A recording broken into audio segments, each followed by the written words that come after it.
Kadalasan kong naririnig na ang mga ama ay ang haligi ng tahanan. Pawang mga arkitekto sa pagpaplano nito.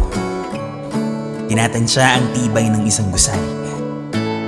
Ang lawak at ang tayog nito. Sisiguraduhin niyang maayos ito. Makatitindig sa paglipas ng mga panahon. Malalampasan ang pagdanak ng mga bagyo at hindi yayanigin kailanman ng mga lindol. Naisip ko, para lamang ang mga ama, isang gusaling matibay sa gitna ng mga sikwa, may bakas ng pagmamalaki sa kanyang kakayahang makalikha ng tahanang palaging iniuugat sa paglingap at pagmamahal. Hindi siya magkakamaling ibangon ang mga anak sa kanilang paglagapak sa lupa.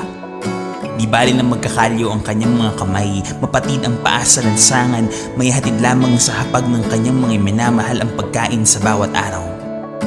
Hindi lamang pagbabanat ng buto ang kanyang ginagawa, kundi ang pagbuhat ng kanilang hinaharap.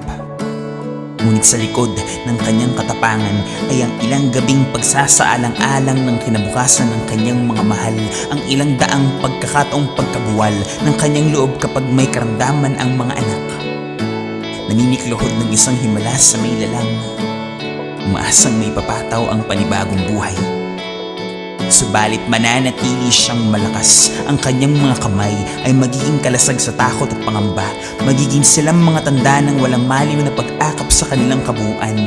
Hindi siya mag-aatubiling abangan ang kanilang pag-uwi, maghahanda ng mga kakailanganing gamit papasok sa eskwelahan o hanap buhay. Ang kanyang mga palad ang magiging tulay sa pagdaong sa paroroonan ng ligtas. Silang mga sundalong wala man sa gera, ngunit nakikibaka para sa bukas na hinihintay na sumilay ng kanyang mag-iina. Handang ialay ang sariling pawis at dugo kapalit ng salaping nagpapakain sa kanila. Madalas man silang naikakahon sa pagiging haligi, mas marapat silang tawaging tagalikha.